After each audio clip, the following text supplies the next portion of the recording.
Hey guys, my name is Adam, and today I have another Rome to the War multiplayer battle replay to show you. This is a Gaul versus Rome game that I played a couple days ago.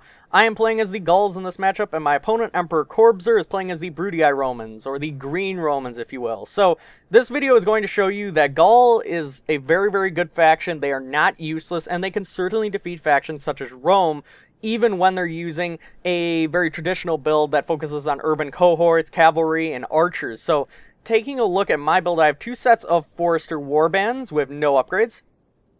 Behind them, I have 5 sets of Chosen Swordsmen with gold upgrades.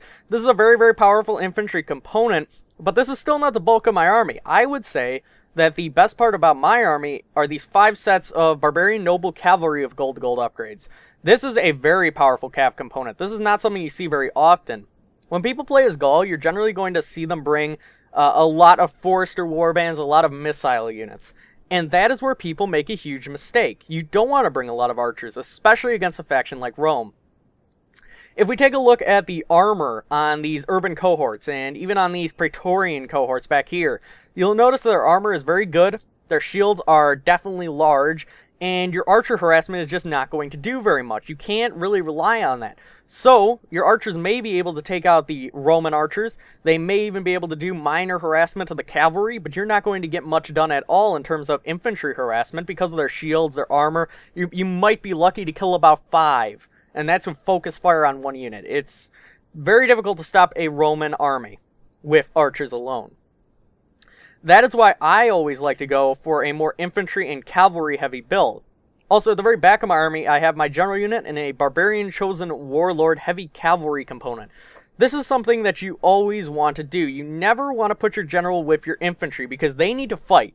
You're going to need every little bit of your infantry to hold up the enemy urban cohorts and Praetorian cohorts, and also the extra mobility of your general allows him to escape a lot more situations. If your general dies while you're playing as Gaul or any other barbarian faction, all of your men are going to rout. There's no question about it. They are completely reliant on the general. So always make sure that your general stays alive and very healthy.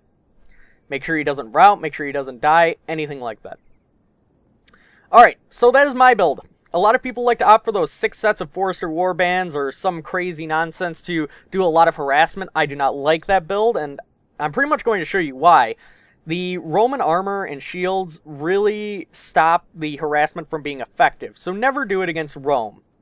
You can get away with it against factions such as like the Seleucids, for instance, or other factions that have really, really weak shielded infantry. That is where you have a huge advantage in that respect. But let's go ahead and start the game speed here. So my opponent brought 4 sets of Roman archers. He wanted to try and compete with my bows, but honestly, you never really want to do that. Forester warbands are really good. Very good, in fact. Alright, taking a look at his infantry component, he has 10 sets of various cohort units. Now, I believe it's 5 sets of urban cohorts and 5 sets of Praetorian cohorts.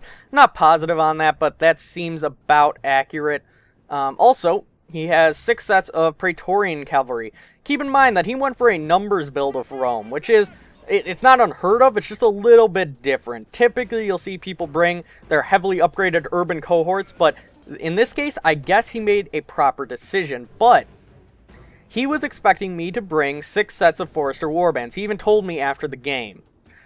So he brought a lot of infantry that would make it very difficult for me to actually harass him down, and it just doesn't work out because I brought way more infantry. I didn't really focus on the archer units. Here he's going to try and grab my archers here because he sees that he's losing the ranged fight, but he's going to back off because I'm moving my cavalry forward. I don't need to engage him here, though. Never engage your opponent with his infantry so close by. He knows the exact same thing because my infantry is right next to my archers, and he doesn't really have too many options here. Alright. So I'm doing minor harassment to this Praetorian cohort unit. The only reason I'm doing so much damage is because they are turned slightly to the side, and not only that, they also have no upgrades. So that is definitely making a huge difference. Alright, so I believe I have my archers on skirmish mode. Maybe not, I might have just called them back on my own, but they're also getting shot up a little bit. You'll notice that most of my opponent's archers have been dealt with. They've definitely been taken down quite a bit. And here, I'm going to try and make him waste this pillow, which he's actually doing willingly, which I was really surprised about. But I'm going to charge into melee with my archers. This will force him to use up his Pilla, and it will also get them engaged a little bit. Now I'm going to pop Warcry. This is something you have to do if you're charging into melee. You always have to do this with your chosen swordsman. It's necessary. It's not a question. You have to do this, otherwise you don't stand a chance. But I'm charging in on both sides here. You'll see that my army is slightly split up. I'm moving my general straight through the center. He has a couple of his units still back here. He hasn't moved his cavalry as much as he really should. His micro is slipping quite a bit. But nonetheless, there's my general charge, and that's actually going to rout a unit of urban cohorts.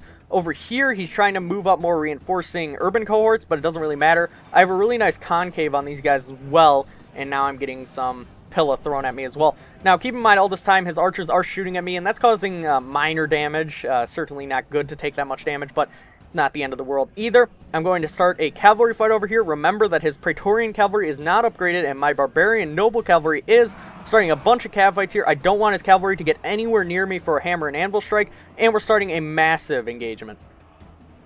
Over here, I'm starting to route more of his urban and Praetorian cohort units, which is always really nice. I get a nice hammer and anvil charge right over here, which is causing a lot of morale shock.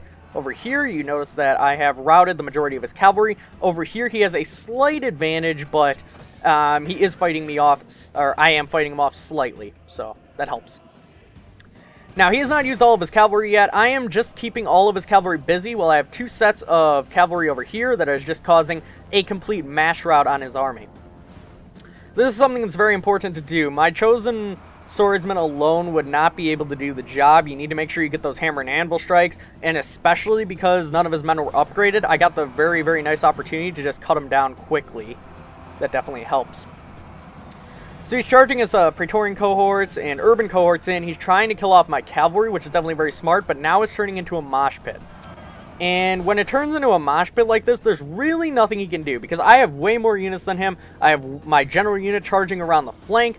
I'm using my general to actually tear up these archers just slightly, but I'm going to actually do a rear charge here in just a moment.